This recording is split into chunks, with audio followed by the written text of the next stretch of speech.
Hello and welcome. This is my realignment slash expansion series. You can see from this standing screen that things have changed a little bit, but I'll just kind of go over some of the brief history, I guess, of this. The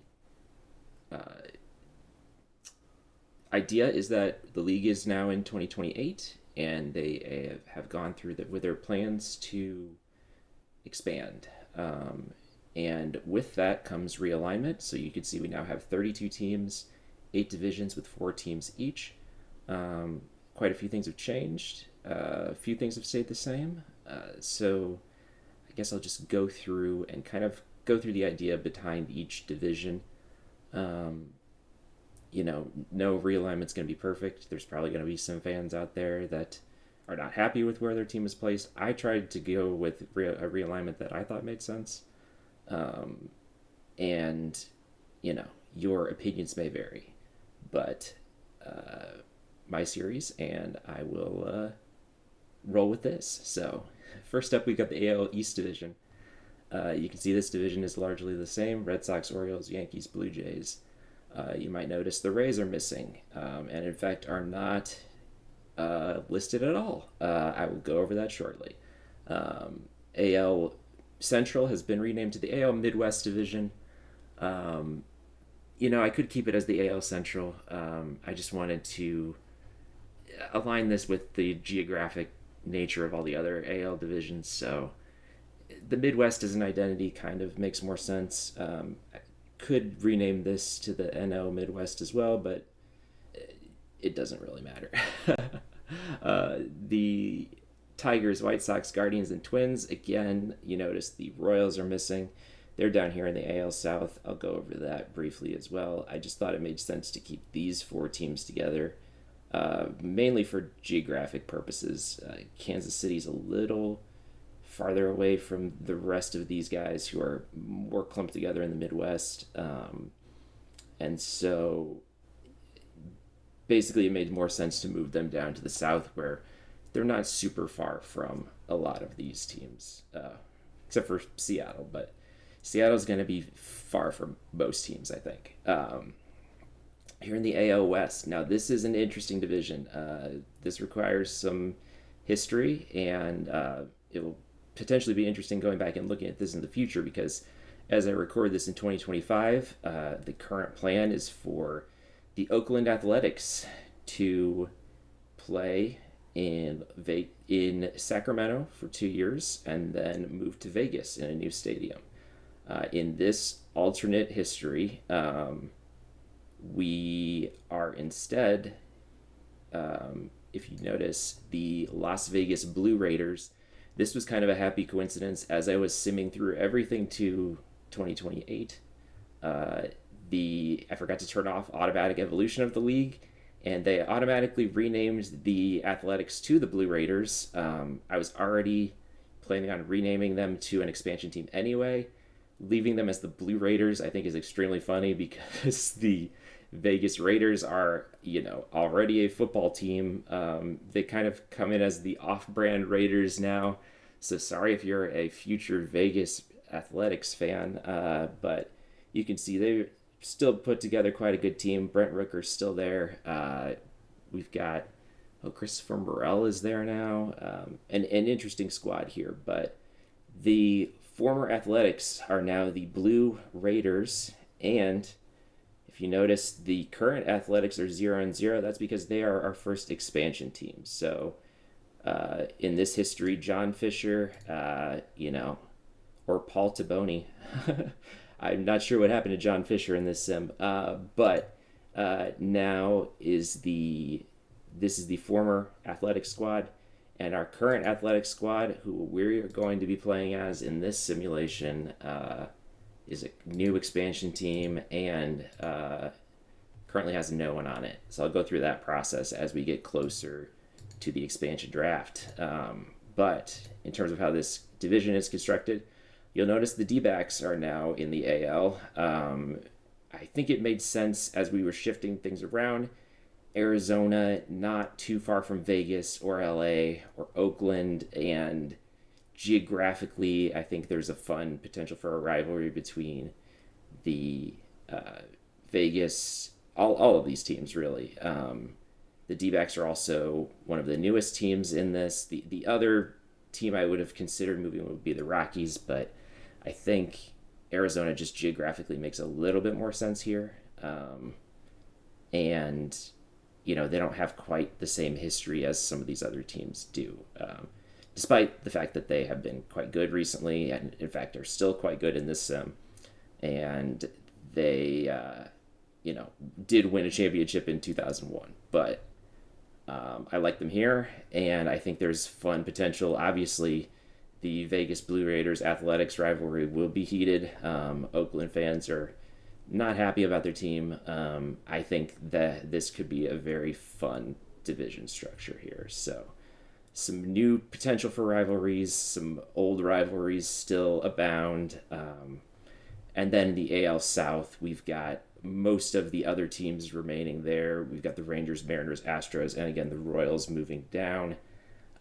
Geographically, they're far from the Mariners, but close to the Rangers and Astros. And I think that could be a fun division as well. Moving over to the NL East. Again, as I record this, the Tampa Bay Rays have been playing their games in 2025 in a minor league stadium in Tampa because their current stadium was destroyed by a hurricane. The few years ago, there was brief talk of them shifting and playing half their games in Montreal. That was eventually shut down. I know Montreal has also been tossed around as a site for a potential expansion team. In this alternate future, we're kind of doing both here. The Rays are instead shifting up to Montreal and taking the name of the Montreal Expos. The Montreal Expos are now exist again, and as you can see, we've got Junior Caminero, Tyro Estrada, a lot of interesting names here. Shane Baz, and they're quite a good team. So that's the biggest move, and they also moved from the AL to the NL, mainly because the Expos Nationals rivalry, for the same reason as the Vegas Oakland rivalry, I think that will be a fun one to watch. As you may or may not know, the Expos became the Nationals in the 90s, 2000s. I don't remember the exact timeline, but that will be a fun rivalry to watch. The Marlins, I'm sure, if there are any jilted Tampa Bay fans, they have the opportunity to jump ship and watch their team, root against their team potentially as part of the Miami fan base. And the Braves do kind of get screwed a little bit. They are still division rivals with the Marlins and Nationals. The Braves Expos rivalry could be a fun one too. You lose the Phillies Mets rivalry here, but I think it makes sense to leave these guys in the NL East where, they geographically are closer to most of these teams than, say, Philly or New York. The NL Central, Cubs, Cardinals, Brewers. One thing that always bothers me about realignment charts is I'm a Cubs fan, and when you split up the Cardinals and the Cubs, that's a great way to make the entire state of Missouri and Illinois just stop caring about baseball entirely. Slightly hyperbole, but also that rivalry is huge in the Midwest, and you don't want to split that up. Likewise, putting the Cubs and the White Sox in the same division, I don't like that, mainly because I think the Crosstown series is a great rivalry. I think putting them in a division where they're playing each other multiple times a year, it kind of loses some of that specialness. Same with the Mets and the Yankees, the Subway Series. You want to leave those guys in separate divisions, I think. And separate leagues entirely, I think, makes sense too. Then the Brewers, I think these three have always kind of been rivals of each other. The Brewers kind of have the I don't want to say little brother complex, but they're definitely rivals with the Cubs, the Cardinals. These three teams have traditionally, at least in the last few years, been at the top of the NL Central. They're always competing. As you can see in this save, the Reds and the Pirates are quite good now as well. But I think leaving these three together makes the most sense. And then as our fourth team, our second expansion team, the Nashville Stars. This is one of the rumored spots of expansion. I just thought it made sense to add them in here. They're close to other Midwest teams. I feel like as an expansion team, they're going to kind of be in an awkward spot. There's no other teams in Tennessee. They, have the opportunity to kind of start as a new rival of these three teams with a lot of history. I think it makes the most sense here. NL West, again, largely the same, except for the Diamondbacks moving over to the AL West. Not much to explain there. And then in the new NL Atlantic division, we've got the Reds and the Pirates together. Still, I think that these two teams have kind of had a little bit of a rivalry historically as well. I think it makes more sense to leave these two together than try to split up the NL Central any other way. Same with the Phillies and the Mets. I feel like you've got a good historical rivalry there. You've got a good, rivalry potentially between Pittsburgh and Philadelphia here.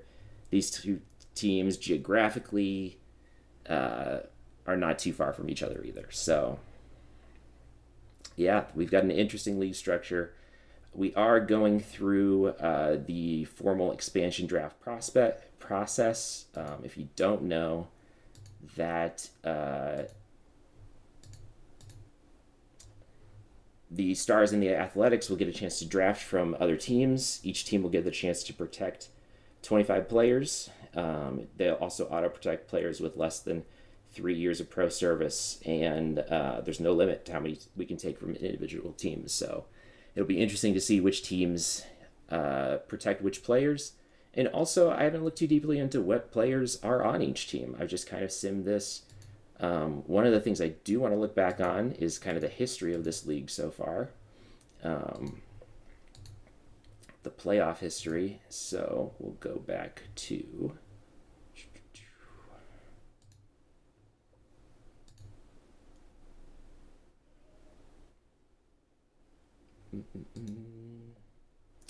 All right, so by year here, we've got 2025. Unsurprisingly, the Dodgers beat the Orioles in the World Series. I think they're kind of the odds-on favorite to win this year. They have a really stacked squad. That squad, let's see here, led by Freddie Freeman. Teoscar Hernandez is an interesting name to show up here. And Shohei Ohtani, of course, is Ohtani. And he put up 2 pitcher WAR along with 3.4. I think traditionally, from what I know, OOTP kind of... Ohtani is not the dominant force that he is in real life. Although you can see in 2026 he had an amazing year as well. So that is that Dodgers team. Unsurprisingly, I think they're the favorites to win this year. And in 2026, as we go back one more, 2026, the Cardinals actually managed to upset. I believe the Dodgers made it to the NLCS in this sim, and they beat the Rangers in the World Series. And in 2027, I'm sure your Mariners fans will be happy to see they finally won one over the Diamondbacks last year. We can look at the playoff history here, and you can kind of see this is how the last postseason went. Obviously, the Dodgers are still in the mix. Phillies quite good. Cardinals won the division. No, the Pirates won the division. No, the Reds won the division. This NL Central sent 3 teams to the playoffs last year, so that was a quite stacked division. And you can see over here we've got the Rangers and Mariners at the top 2 seeds. Rangers are quite good. The Red Sox quite good as well. The Mariners actually made it in as not one of the top 2 seeds, but yeah, you can see a 4-0 sweep. Did any of these games go max? This was a 5-game series here. So we had the. Let's look at our world champion Mariners real quick.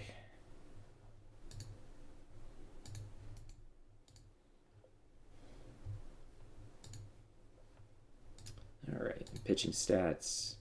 Rotation led by George Kirby. I have him in a Cub sim in this game on another save.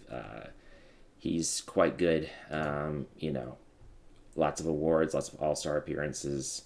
Now an MLB champion. Logan Gilbert, again, still fallen off a little bit from his 2025 season, but still quite good in this save.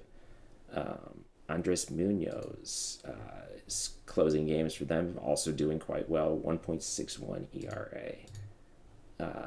And Lance McCullers now on the Mariners and doing quite well. Has a lot of injury issues, it looks like. Injury proneness is wrecked. You don't like to see that, but let's see here. And let our Kyle Raleigh is a beast in this sim, it looks like, putting up 4.2 WAR, 5.3, 5.8, just getting better in his age 30 season here. And Julio Rodriguez, I feel like he always does well in OOTP. Looks like he's had a little bit of injury issues, but consistently, 4 WAR seasons the last 3 seasons in a row. Not quite an elite fielder, but still quite a very good player. Tommy Edman now on the Mariners as well. Who did the Dodgers decide to trade him for? Let's see. They traded him along with Jose De Paula and Aaron Bracho for Luis Castillo. Wow, okay. Who is now a reliever for them and has fallen off quite a bit. Not a great trade for them as Tommy Edman continues to rake. I know he started off the 2025 season quite well for the Dodgers and has only gotten better for the Mariners. So that's where we are at. And as we head into the Athletics save, I've started hiring our personnel here. You can see we still have a few pending offers. I didn't want to go through and do that on the save because I don't know if that would be particularly interesting to people. There are also a few small rules tweaks that I made just because that's how I'm used to playing the game. If it's relevant, I'll go through it, or if there's a lot of interest, I could, make a day 0, episode 0 kind of thing where I go through some of the rules changes I made. But there's nothing too crazy or drastic other than, the realignment that we talked about earlier. That's going to be a big enough shakeup as it is. And the Athletics, I think we're good to go ahead. Oh, awards. I did want to go through awards as well. So let's find our league history and find our awards.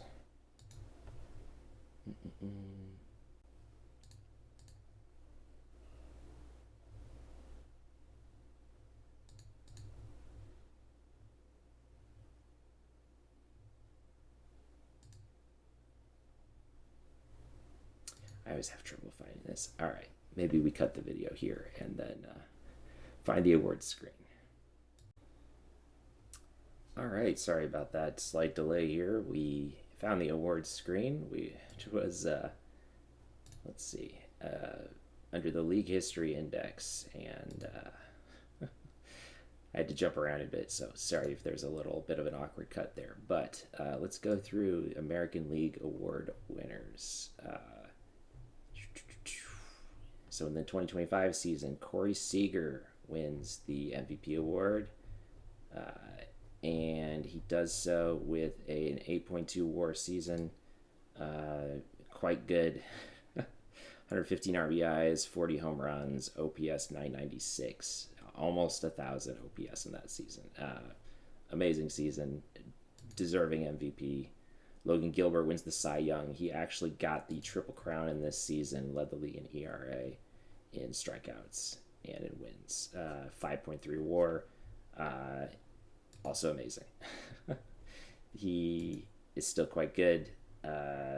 Christian Campbell, unsurprisingly, wins Rookie of the Year, and he did so with a 2 WAR season, 2.2 WAR. He's still developing, still only age 25 in the save.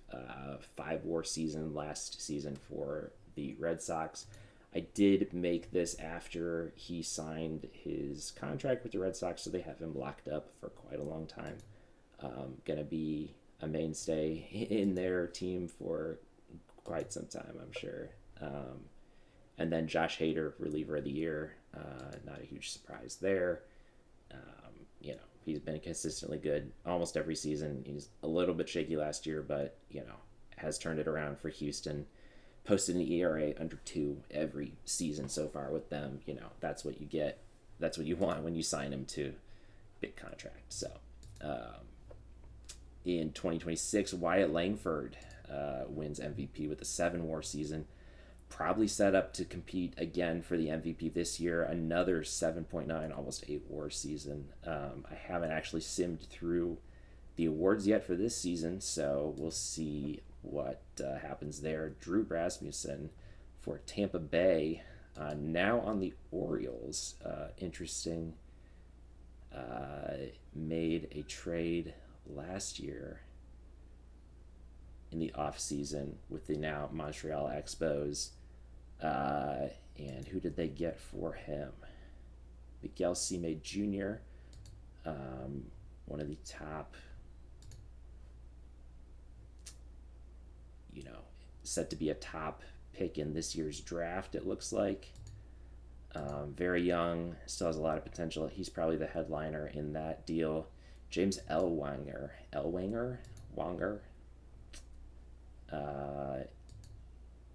consistently high prospect too. Looks like he's got a lot of potential. And Roger Cortez looks to be more of a throw-in. So 2 pretty good pitching prospects. Go back to the Rays, who are now the Expos. Rasmussen now on the Orioles, still putting up decent numbers, not quite as good as his 6.5 WAR season in 2026.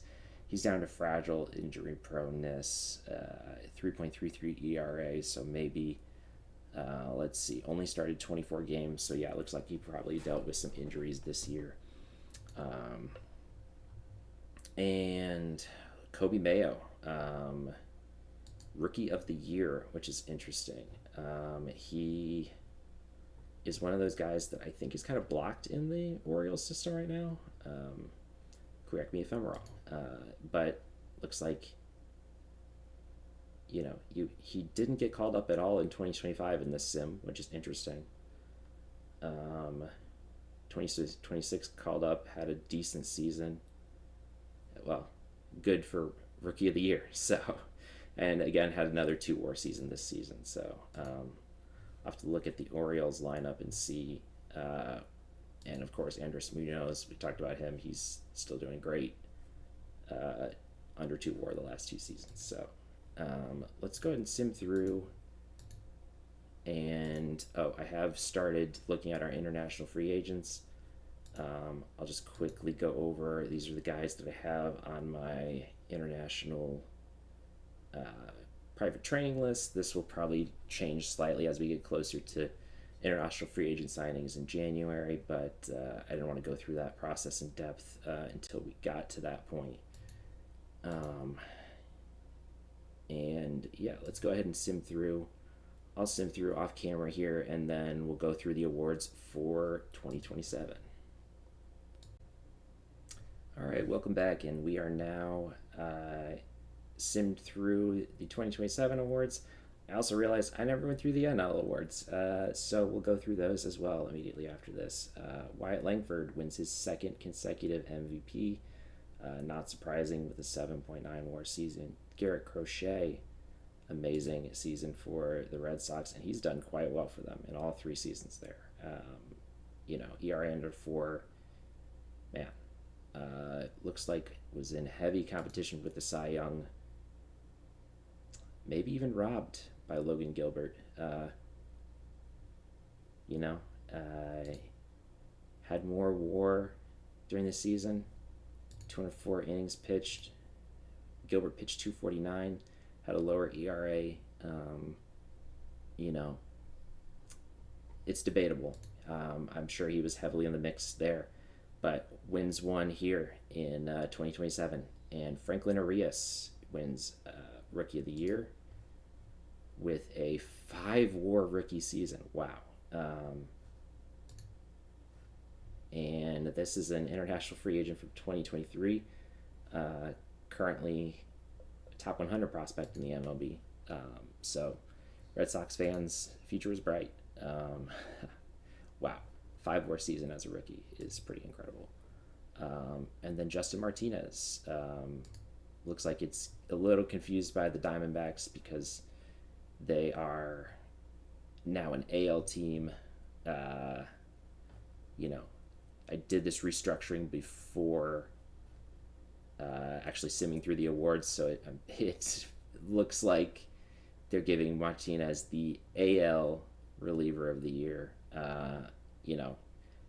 Either way, it's hard to be upset about that. He deserved it. Had a great season. Has had several great seasons for the Diamondbacks here. So, little weirdness there, but what can you do? That's OOTP. MVPs for the NL. 2025, Ronald Acuna Jr. wins his second MVP with a 7.6 WAR season. Tyler McGill played for the Mets in 2025, now on the Cubs. 3.8 WAR season is good enough for the Cy Young. 2.71 ERA, though. 33 games started, 199 innings pitched. It's a good season. Agustin Ramirez wins Rookie of the Year. You can see that there. Another solid season. He's been solid for the Marlins in this sim. And Tanner Scott, reliever of the year. He was a big free agent signing this past offseason. Has fallen off quite a bit. Well, yeah, maybe has had some injury issues, it looks like. Only pitched 26 innings this year for the Dodgers, so... no. Well, yes. Okay. 10-month torn ulnar collateral ligament, so has dealt with some injury issues. Still a very solid reliever, not quite elite reliever numbers anymore. We'd expect him to be good for the Dodgers again this year. Maybe not award worthy, but still a very solid player. Ohtani wins his 4th MVP in the 2026 season with a casual 8 ERA batting season, while starting 31 games for them with a 4.26 ERA. Only 0.7 WAR there, but, Ohtani stole 50 bases in this season, OPS over 1,000. It's hard to argue with that. That's a pretty amazing season, even by Ohtani standards. Michael King, now on the Washington Nationals, and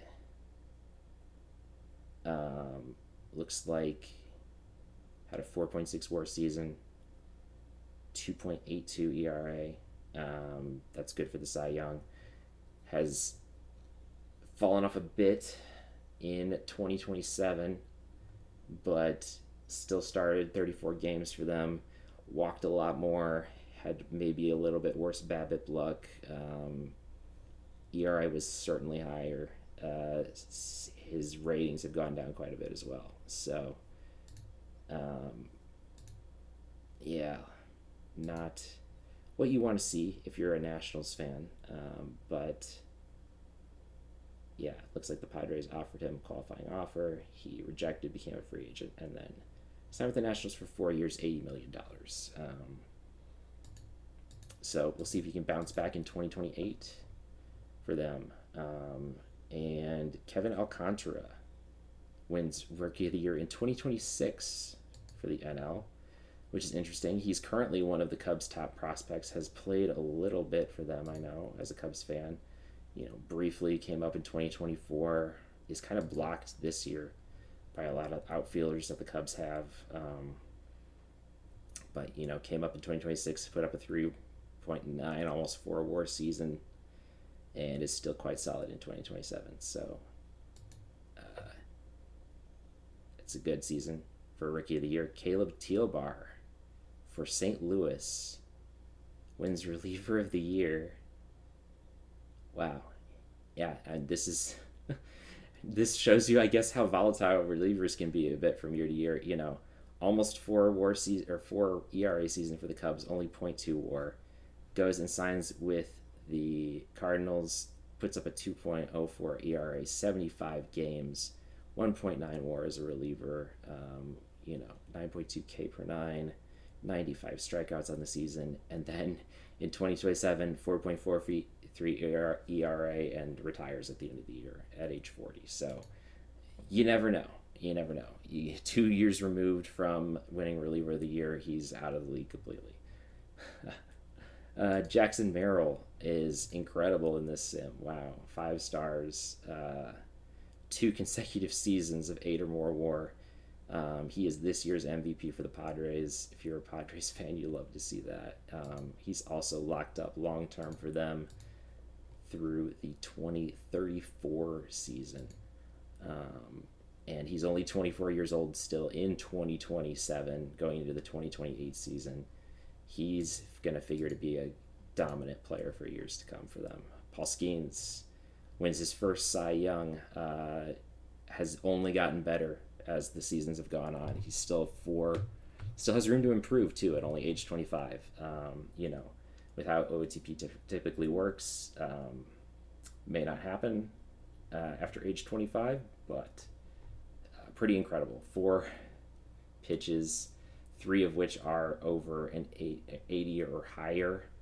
I didn't realize I had over 80 ratings turned on, but an 85 fastball is, incredible.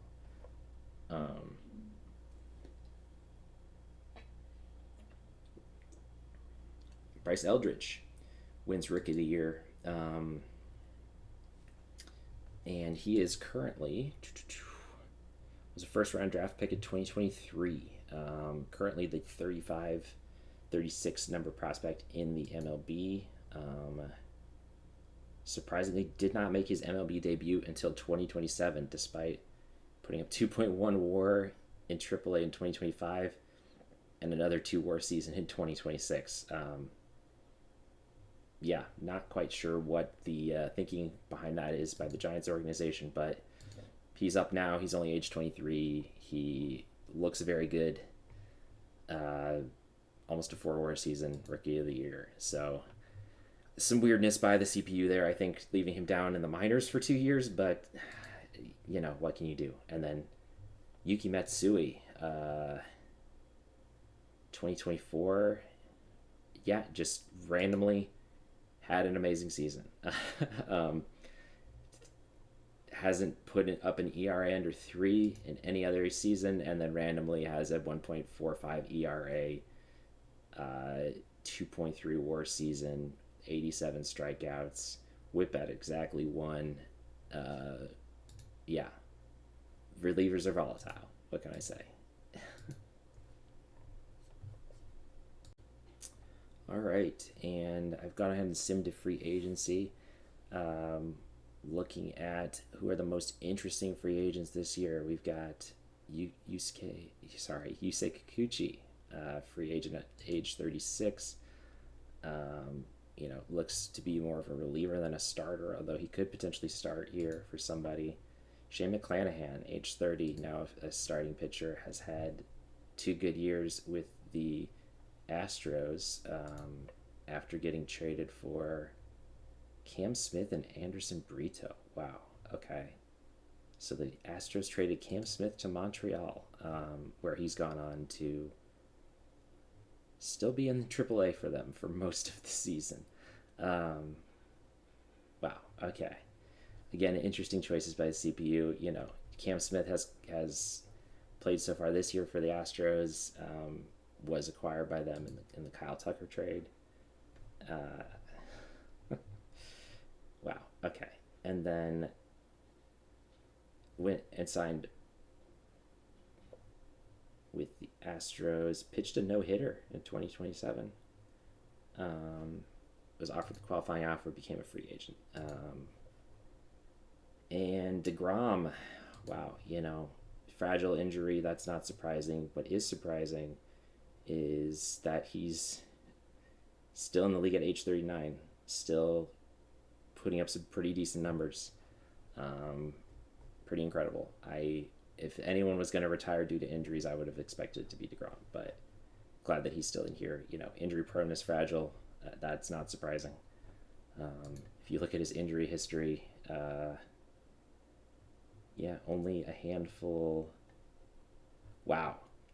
A perfect game against the Yankees in this sim on August 2025. So write that date on your calendars, Rangers fan. It's going to be a good one. The rest of these, Lance McCullers, we looked at, I think, already. Same with Drew Rasmussen. Tyler Glass now a free agent. He has put up very consistently good seasons for the Dodgers. Pablo Lopez, Brendan Donovan. You know, I'm going through all these free agents, but as an expansion team, what we are more interested in is the upcoming expansion draft. And so going over some of the strategy for that here, well, let's go ahead and sim to the expansion draft so we can kind of look at who we have available.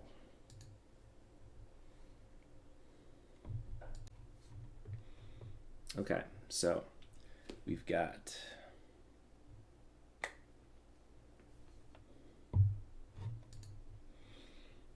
the expansion draft. We picked second in the expansion draft. Let's see. Can we see who was protected for each team? Obviously, Gunnar Henderson. Draft rules, draft order. Yeah, let's go ahead and save as well. Okay, so we'll get into the expansion draft. I know, kind of going in, I haven't done many expansion draft saves, so the strategy here is going to be, as it would probably be in real life, you want to try to pick some younger players, guys that can stick around for a while. You know, you're not going to get those really young prospect-y type players. Most of those are going to have less than 3 years of pro service time. But if you can grab some solid 23, 24, 25-year-olds that you can kind of build your team around, those are going to be the gems here. We'll also look for guys on, you know, shorter term contracts. Money is not as big of a deal here. We've got, let's see, budget wise, about $48 million to play with, and that's with, I maxed out our scouting and development budget for our team because, you know, it's an expansion team. We'll probably be quite bad in year one. So we'll mainly want to find guys that can be solid, you know, everyday players for us, guys that we can look to trade. I'll probably put some kind of restriction on trading for myself just so, you know, it's very easy to kind of nickel and dime the other teams with waiver wire picks, and trade settings are currently on the default. Try to make it a little bit more, you know, maybe not quite realistic, but more of what an actual MLB team would operate like. You know, we'll get positions of need. We'll look to the future, but let's go ahead and get into the expansion draft. I'm interested to see who's available here. So,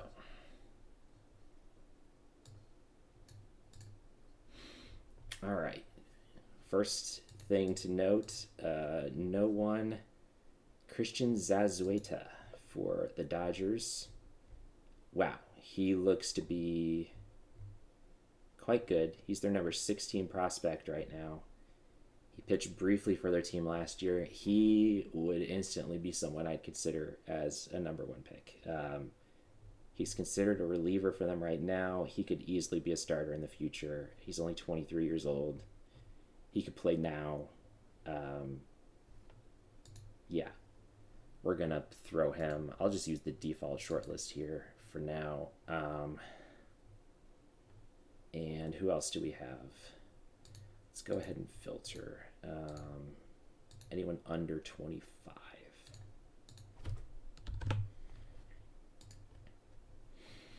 Okay, some reliever types. Byron Chorio is in here as well. He's another interesting name. He was traded to the Twins. Oh yeah, he was part of the Luis Arias trade in 2023. Looks to be a solid player. He's still only 22. Has pretty good defense. You could play him anywhere in the outfield and probably be pretty happy with that. You know, I'd pick him in the top 5 most likely. Jackson Ferris is another name. He could be a starter. Oh yeah, he could definitely be a starter. He's on the Expos now, which is interesting. Brandon Lowe was traded. The CPU does like to trade in this on default settings. So, okay. Those are some of the big names that I see. Not a whole lot of guys with 3-star or less potential. Nazan Zanatello in the Red Sox organization. He was drafted in the second round of 2023. He looks to be quite solid as well. He could easily be an everyday shortstop with these ratings. You know, those are positions you typically value quite highly in terms of their defense, your center fielder, and your shortstop. So he's another name to watch. I think just looking through here, let's go ahead and separate pitchers out first, because I want to see just pitching potential, and we want to see the number of pitches too. Okay, so Zazueta obviously is great.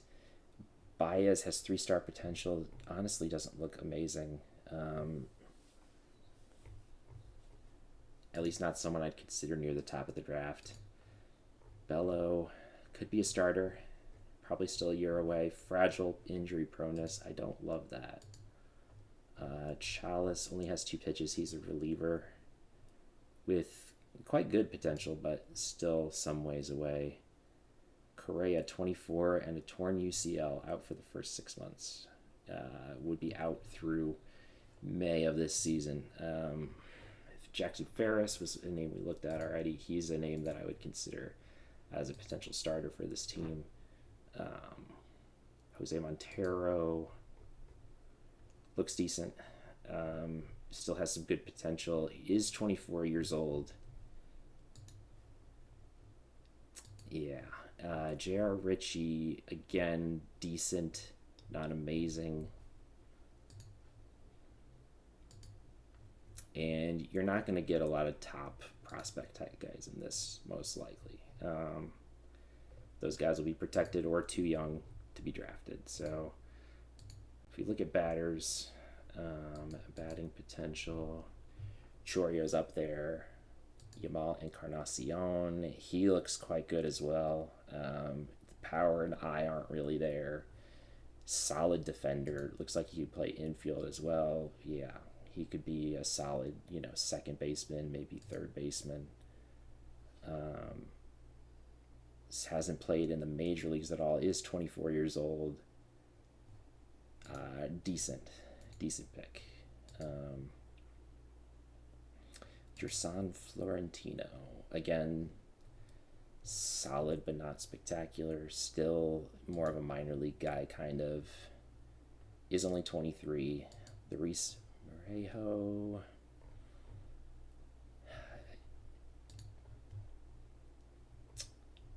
Let's see. All right, who do we have with a lot of power potential in here? Tony Blanco Jr. He's 22, has 70 power potential. Hit 35 home runs and an A+, but Is that good enough to play in the major leagues? Probably not. Luis Rodriguez, listed as a catcher, does not have great catching ratings at all. Could be a decent infielder, has good power potential. He's not someone I'd look at here. All right, let's look at fielding ratings because I want to see, are there any elite catchers out there who are young? Connor Burns is an interesting name. Let's take a look at that. 25 years old. Hitting ratings are not great, but he is a captain. He's got high leader work ethic, baseball IQ. Has not played in the majors at all. Would probably not hit very well in the majors. He'd probably be someone that'd be a decent backup catcher. Would be a name I'd look at potentially. And our 70 range infield guys, Adrian Santana is interesting. He's got decent hitting ratings, not a lot of power. Day-to-day injury, I don't really care about that. He's got a decent amount of speed, 80 base running. And, ratings definitely good enough to play everyday shortstop. Has not played in the majors, but you don't necessarily mind that. Okay.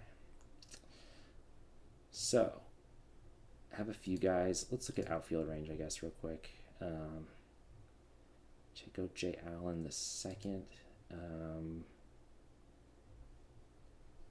Pretty solid defensive first guy. He's not going to hit, but potentially draftable.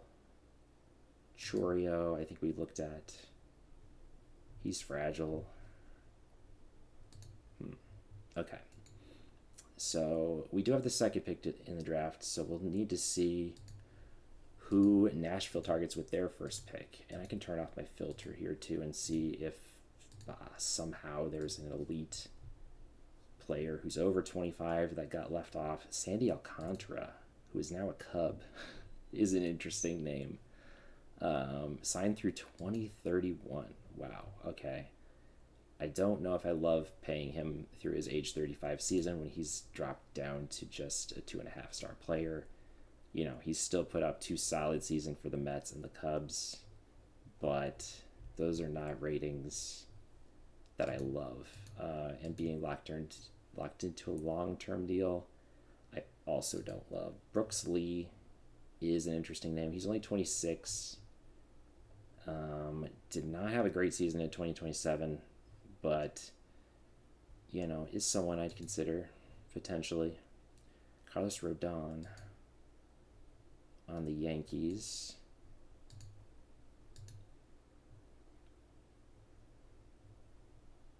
Yeah, has fallen off a bit. Signed through 2028. That's the type of player that I wouldn't hate later in the draft. He's got 1 season left. It's for $27 million, but again, money, not a huge concern at the moment for us. We just don't want to be locked into bad long-term deals. Miguel Amaya, not protected for Chicago. And he's someone who you wouldn't hate making your everyday catcher potentially. You probably wouldn't be too happy about it either. He's been... didn't even play for the Cubs in 2027 in the majors. He was in AAA.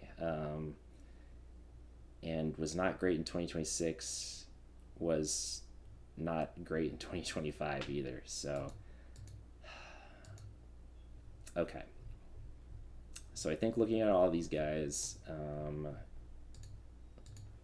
let's look at batting ratings, making sure I'm not missing someone incredible out here.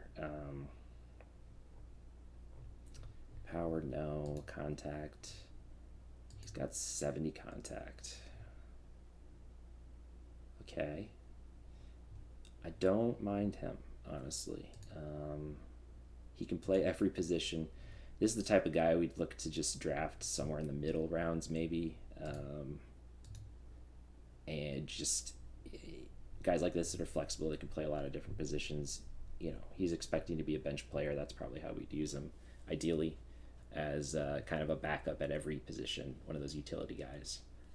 because his hitting's not going to be amazing with only 30 power and 40 eye. He does make a lot of good contact, though, and doesn't strike out a ton. So, okay. Looking at all of these guys, I think Zazueta is the first pick for me. Now, we don't actually have the first pick. Nashville does. So we'll see if they take him. Otherwise, I think Zazueta is going to be, he's got the potential to be an elite starting pitcher, I think. His home run allowed is not amazing. That's the only question mark. Everything else is solid. If that gets up to 50, I think he'll be fine, though. He's got 5 pitches. He's got 2 really good pitches. A 5-pitch mix. Yeah. Extreme fly ball, too. But that potential, I think, is too much to pass up. So we'll see. Who will Nashville pick for their first pick? And it is Zazueta. That's not surprising. Okay. So, what do we do here? Chourio. He was a guy I didn't mind. Ferris was a guy I didn't mind. Santana.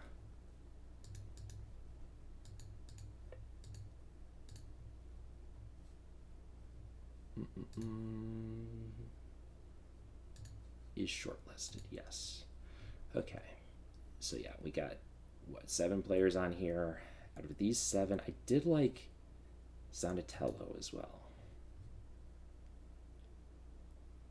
He's still only 22, has not played above AA, which is a little scary, bringing him straight up to the majors and saying, okay, be our everyday shortstop. There's nothing saying he couldn't start the season in AA or AAA, though, and look to the future for that. Chourio, it has ratings good enough to probably play in the majors. And ideally, I think you want your first pick here to be someone that would be playing in the majors. Jackson Ferris, the 45 control scares me a little bit, but he looks solid. And he's a lefty. I think it's between Chourio and Ferris for me, or Zanatello.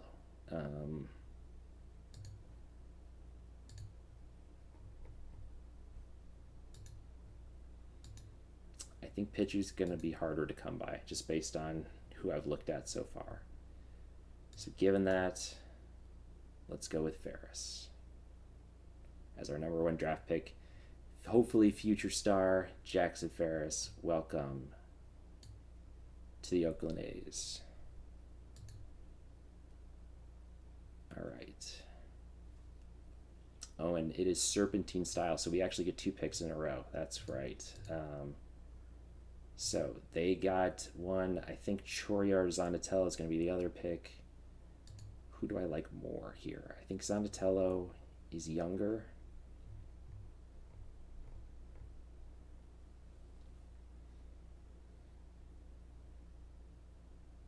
But has not played above single A or double A.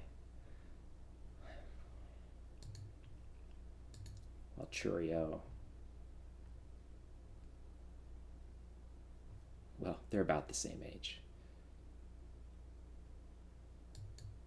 Personality-wise, Zanatello has high work ethic, which I do like. I think the elite shortstop ratings versus the just pretty good outfield ratings for Chourio. Okay, let's go for Zanatello. If Chourio's still there in the next round, I think I take him.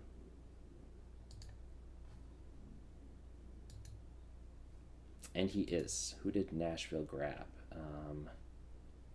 Noah Cameron. I mean, he looks decent. He's also coming off a pretty serious injury. So we'll see. Oh, they have one more draft as well. Brody McCullough, 27. I mean, yeah, he's Again, someone who hasn't played above AAA, has solid ratings, not spectacular. I think I'd still rather have Ferris than him. Chorio is the pick here. And then Ball Encarnacion.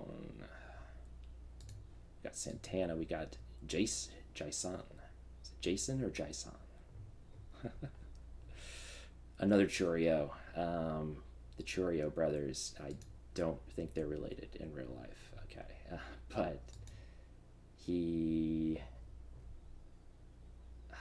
could be an everyday center fielder with those ratings. Has high work ethic.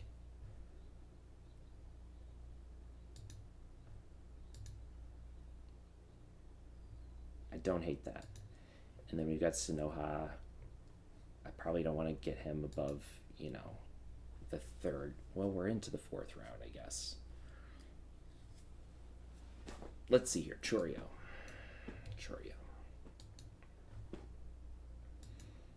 And the Stars take Nelson Rada. Kind of a similar player to Chorio, it looks like. And Sedan Rafaela for... Okay. Yeah, I mean, he's, a guy, although he does have... Wow. He's signed through 2032. Not a super expensive contract, but he also hasn't done anything. Did not have a great 2027 season. Not necessarily someone I'd love to take on long term. So, okay. Our scout wants us to take Robbie Snelling. And he's not a bad pick, actually. He's, again, one of those kind of quad A type of players where, well, he did have one more season for Miami last year. He's not bad. He just does not look too bad.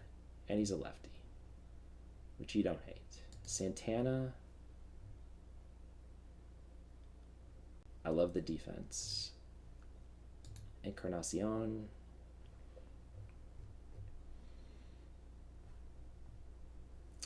I think he has the ratings to play both infield and outfield. We also don't have a catcher. And so if we look and see Joey Bart is a name. He's put up some solid hitting seasons for Pittsburgh. Fielding stats, we've only have last year's fielding stats, but yeah, okay, not amazing, which is what you'd expect given those ratings. Connor Burns, I think, was the name we looked at before. Andy Rodriguez has a 50 catcher rating. Yeah, I mean, he is 27.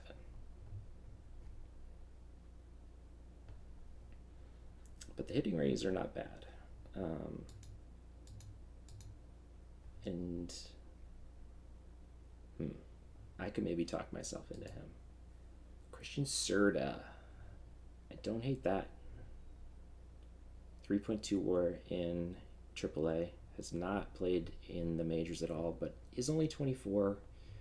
Has leader. Has decent catching ratings. Yeah, he might be someone we look at.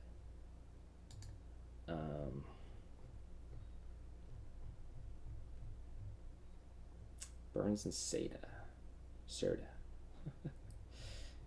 Okay, and let's see. I'll probably do the first maybe 10 rounds on here, and then there are 35 total rounds. I don't think anyone's going to want to sit through all 35. I mean, I'm going to sit through all 35, but even then they might get simmed at the end. So, Joey Bart. We looked at Joey Bart. See, I'm already starting to repeat players. Okay, pitchers. Who we got? Snelling. We've got Andrew Abbott is getting bone chips removed from his elbow. And has not pitched in the majors since 2025. don't love that.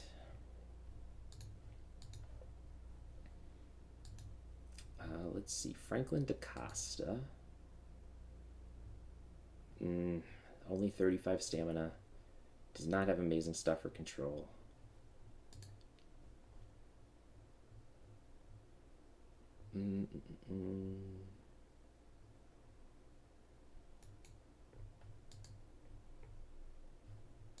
Jared Koenig. He would be a solid starter if he had more than 30 stamina. And has, kind of bounced around between a few different teams. Yeah, okay. So we'll go with customize.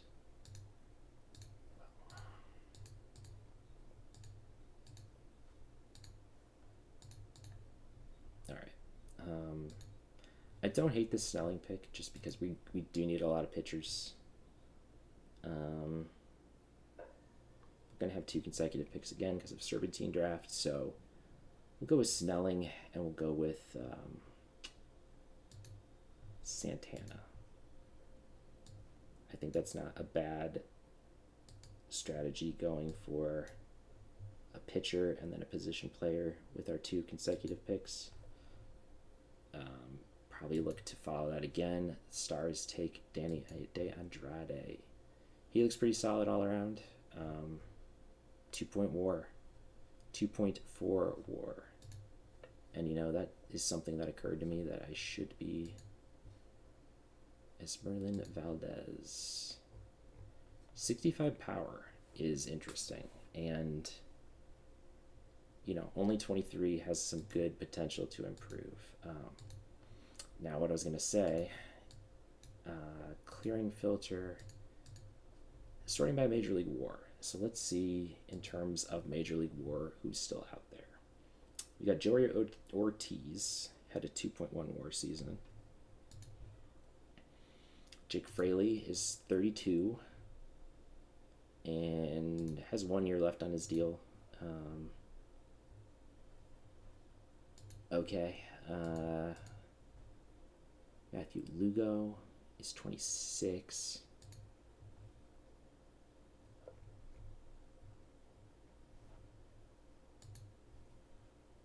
Elvis Martinez.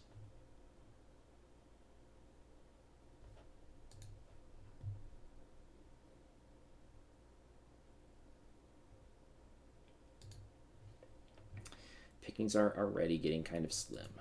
This one is theoretically a 2-way player, but I don't love those pitching ratings, honestly. Did they actually use him as a pitcher? They did for 5 whole innings.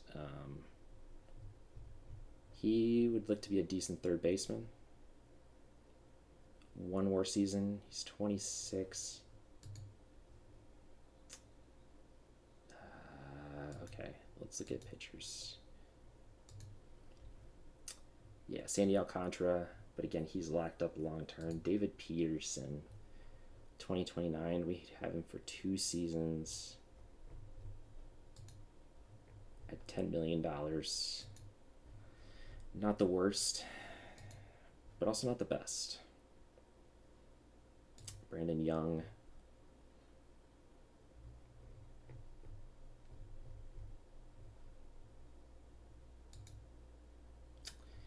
And he's got possible arbitration. So he is 29. He's not probably going to get much better, but I don't hate it. Garrett Cole. Wow. He has fallen off. That's a little sad to see. Did not pitch in 2025. Obviously injured. Tommy John surgery. 2026 did not come back strong. 2027. I mean, those are decent numbers, but definitely not the type of numbers that he was putting up before. So you don't love that if you're a Yankees fan. Bailey Ober. He's 32, signed through 2029. Again, not spectacular. Yeah, this is where we kind of get into, I don't want to say the dregs, because we're only in, round 7, but These are the guys where there's not going to be a guy out there that's a slam dunk pick. There's going to be problems with just about anyone picked here. Um, if we sort by FIP and we do, let's see, innings pitched, at least 10. Who do we have here? Probably some good relievers. Ken Waldachuk did only pitch 10 innings, but had a 2-WAR season in 2026. Still arbitration eligible. Only 40 stamina. Was he injured? Out for 4 weeks. I mean, he wasn't injured. Just played most of the season in AAA and didn't put up amazing numbers in AAA now that I look at it.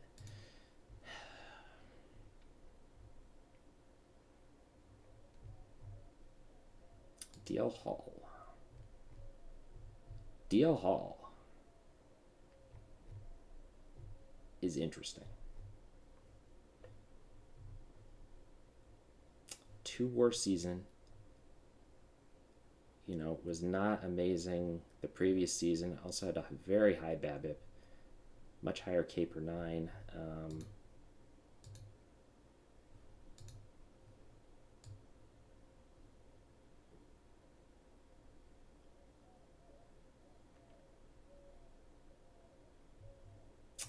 I don't mind this, honestly. He's listed as a reliever, but and that's how he was used in Pittsburgh last year, but he's a guy who could potentially start. He only has a $3 million salary, has arbitration years eligible. So we potentially have him for a few seasons. Could potentially use him as trade bait. DL Hall. I think I like that pick, honestly.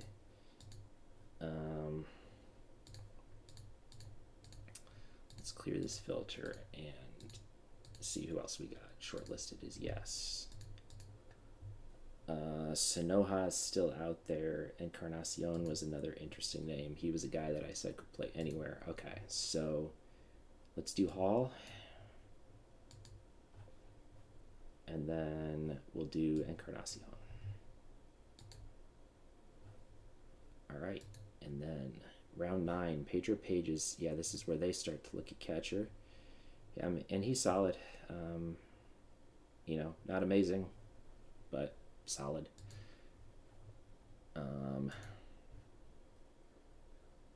Steinmetz. That was a name I didn't see. His movement's not amazing. His control's not amazing. But if those can be elevated a bit, he could be quite good. That's a big if. Big if. Okay, so scouting recommendation. They want me to take Bowden Francis. And, you know, he's okay. I don't love that pick. Sonoha's still out there. I think I take a catcher here. And out of these two, I think Cerda has more upside. So yeah, we'll do Cerda. And we'll do Ho-Yu Chen. He's fragile. Put up a 4 ERA in AAA. Pitching stats, let's see. I do want to get a pitcher here, I think, just to keep filling out that rotation. We'll do Scope AAA, and again, do innings pitched over 10. And we'll see WAR in AAA, Tekoa Roby.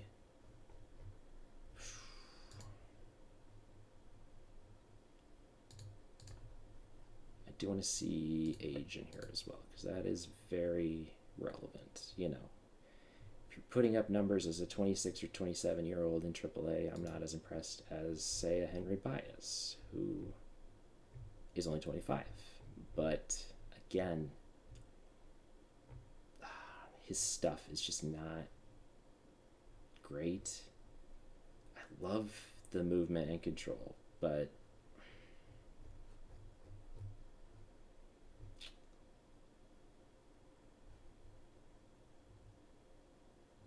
and he had a high WAR, but also a high ERA.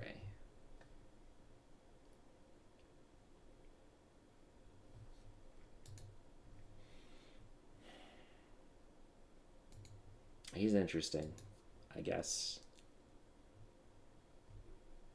Easton McGee suspended for 1 game. All right.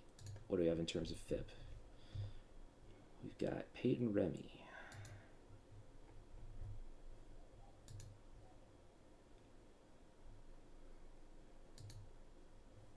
Nolan McLean.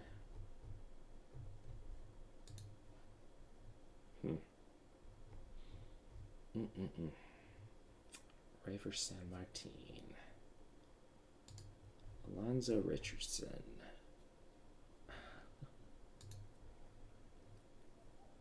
We've got riveting gameplay here. I hope you like names of players, because that's what you're getting. All right. Let's look at pitching potential. And do I want to save that? No, I guess I can.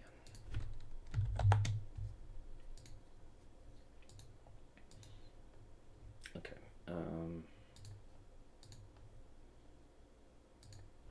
Yes, I do want to save that view, and I also want to see our BABIP and home run rate potential.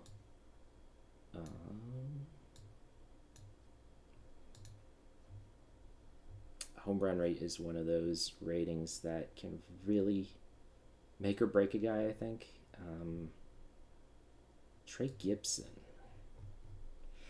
Now, he's interesting. Okay, he's 26, so he's old. It's probably not going to prove. 26 is, in the grand scheme of things, not old for a prospect. Pretty old. So he's not going to potentially improve much more than that. But Zach Maxwell, only 35 control. I mean, he could be a solid reliever still with those numbers. Although with 35 control, you don't exactly know what you're getting. Luis Ortiz has 5 pitches and a 5 ERA. I don't love that.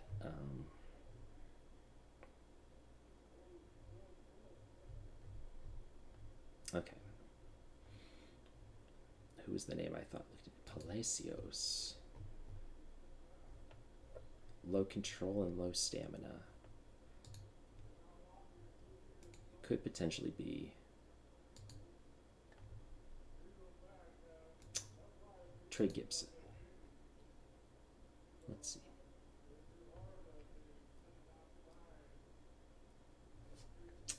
One second. All right. Back now, and all right, if we go to our short list again, let's see.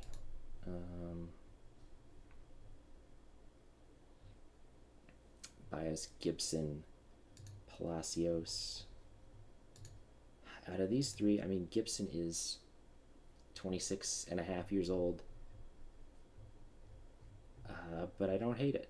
I mean, he's going to be someone that can potentially be decent. And I think in the 10th round of the expansion draft, that's good enough. All right. And Nashville takes Ji-Hwan Bae.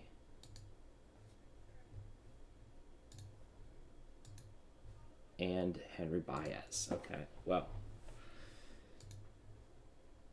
I'll go ahead and do the rest of the draft off here, and I'll show you what our final roster ends up being.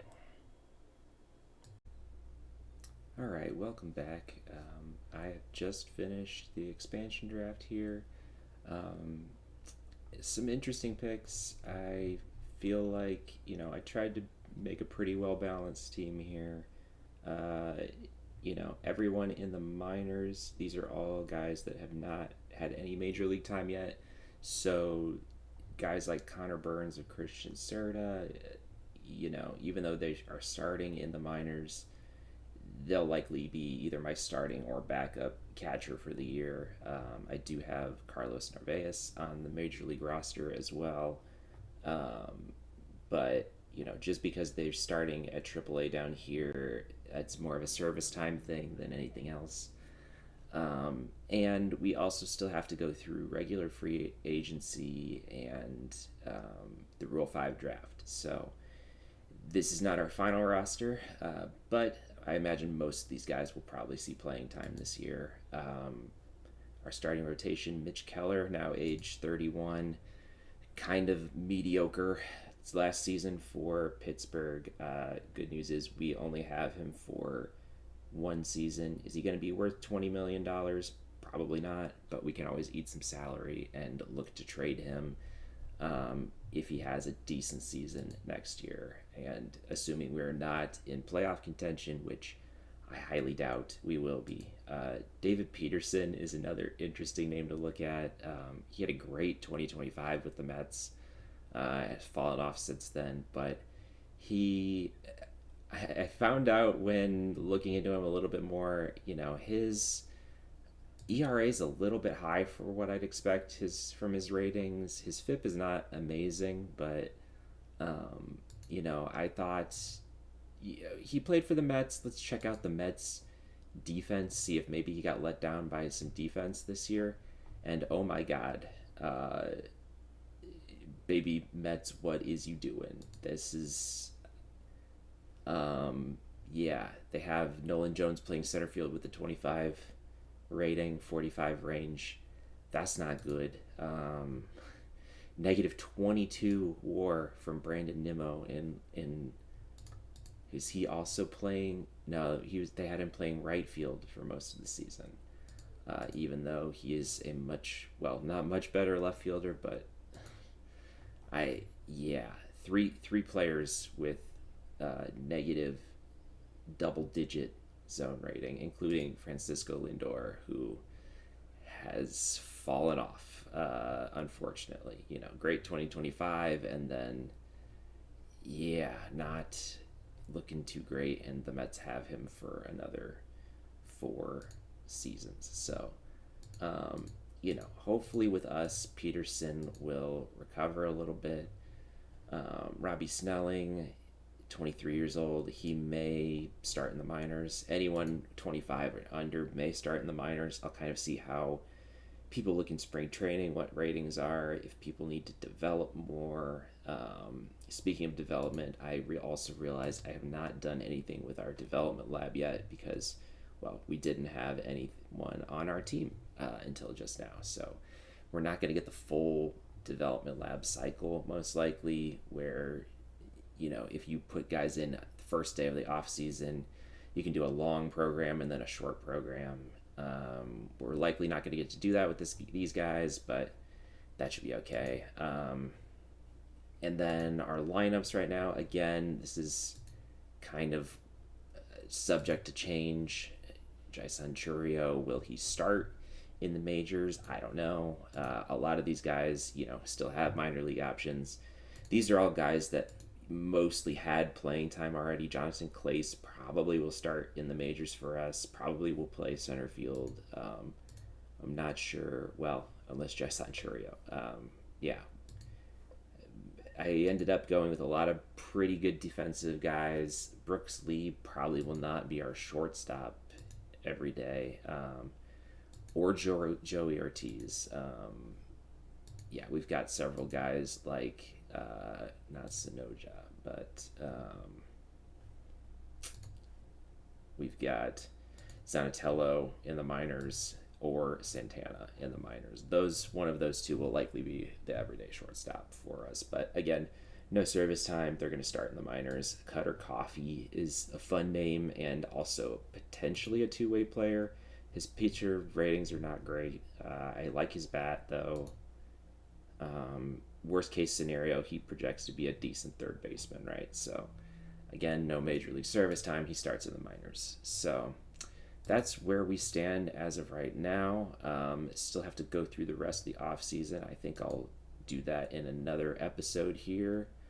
We still have to fill out the rest of our minor leagues. I'll likely do that off camera because that's not going to be particularly interesting to watch, most likely. But we'll go through the rest of spring training. We'll go through the rest of free agency.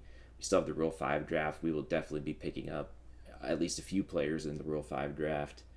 And we got to do spring training and international free agents as well. So the rest of the off season will be next episode. Hope you enjoyed this one. Let me know. This is my first ever Out of the Park Baseball series. Let me know what you'd like to see. If there's any, players you'd like to see in this alternate history. If there's any changes, tweaks, whatever, everything's kind of subject to change here. Just kind of going through as I would normally play a season and just putting it on camera and seeing what people like, what they don't like. Hopefully this is interesting to you. If not, let me know what you think, and I'll see you guys next time. Thanks.